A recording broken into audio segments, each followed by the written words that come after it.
ओम श्री परमात्मने नमः. ज्ञानदेवांचा पत्रसंवाद चांदेव 65 भाग 13. द्रष्टा व दृश्य निर्मितीची प्रक्रिया भाग 2. ओव्या आहेत 17 आणि 18. ज्ञानदेव आत्मतत्वाच्या ठिकाणी द्रष्टा द्रष्टृत्व भाव कसा निर्माण होतो ते स्पष्ट करत आहेत. ज्ञानदेव म्हणतात, तया नाव दृश्याचे होणे, संवित्ती द्रष्टृत्व आणि जे जेणे, बिंबा बिंबत्व झालेपणे प्रतिबिंबाचे. संवित्ती म्हणजे जाणीव, यालाच दृश्य होणे असं नाव आहे. प्रतिबिंबामुळे बिंबाला बिंबत्व हे नाव यावे, त्याप्रमाणे दृश्यत्वाच्या योगे संवित्तीच द्रष्टा बनते. तेवी आपणची आपुला पोटी, आपण या दृश्य दावीत उठी, द्रष्टा दृश्य दर्शन त्रिपुटी मांडे ते. याप्रमाणे परमात्मा आपणच आपल्या ठिकाणी दृश्य दाखवतो व द्रष्टा दृश्य दर्शन अशा त्रिपुटीचा मांड मांडतो. स्वामी स्वरूपानंद याचं अभंग रूपांतर करताना म्हणतात, तयासीचं नाव दृश्याचे दर्शन आणि द्रष्टेपण आत्म्यासी ते. दर्पणी जो भासे प्रतिबिंबा भास, बिंबत्व मुखास तेने युगे. तैसे जगद रूपे ठाईच स्फुरोन, आपुले दर्शन घेई जेव्हा, तेव्हा द्रष्टा दृश्य दर्शन व्यापार, मांडला साचार ऐसे वाटे. ज्ञानदेव सांगतात की वस्तुमात्राच्या ठिकाणी क्षणकाल होणाऱ्या स्फुरणामुळे परमात्म तत्व बहु होते व त्याच्या ठिकाणी द्रष्टादृश्य भाव निर्माण होतो, पण तरीही तो सुखदुःखापासून अलिप्त असतो. यालाच दृश्य होणे असं म्हणतात व त्या दृश्याच्या सापेक्षतेने परमात्म्याकडे द्रष्टृत्व भाव येतो.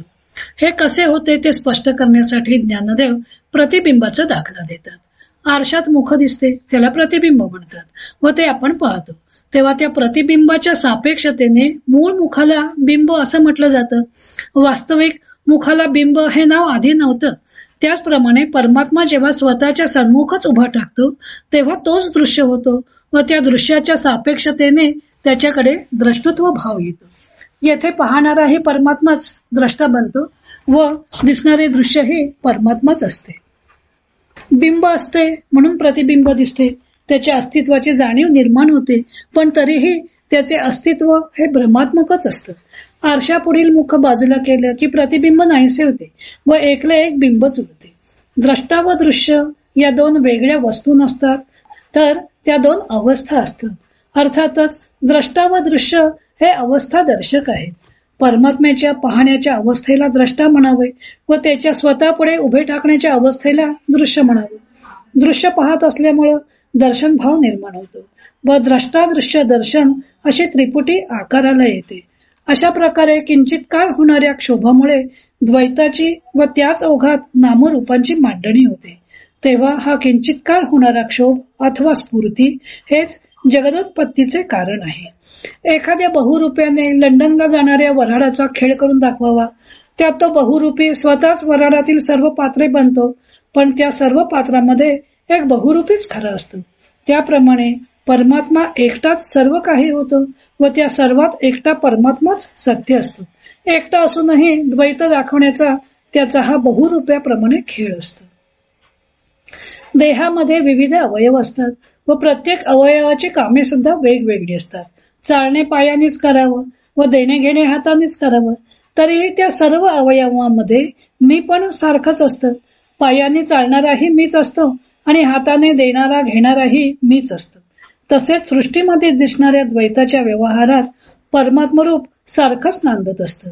ज्ञानदेव ज्ञानेश्वरीच्या 9व्या अध्यायात म्हणतात की, माझे या विस्तारलेपणा नावे, हे जगचे नोहे आघवे, जैसे दूध मुराले स्वभावे, तरी तेची दही, का बीजाची जाहले तरू, अथवा भांगाराची अलंकारू, तैसा मज एकाचा विस्तारू, ते हे जग, हे अव्यक्तपणे थिजले, त्याची मग विश्वाकारे बोथी जले, तैसे अमूर्त मूर्ती मिया विस्तारले, त्रैलोक्य जाणे.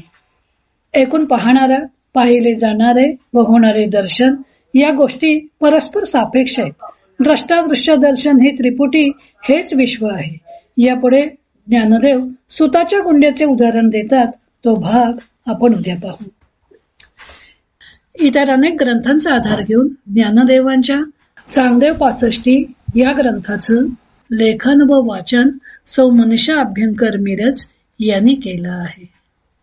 हरिओम तत्सत.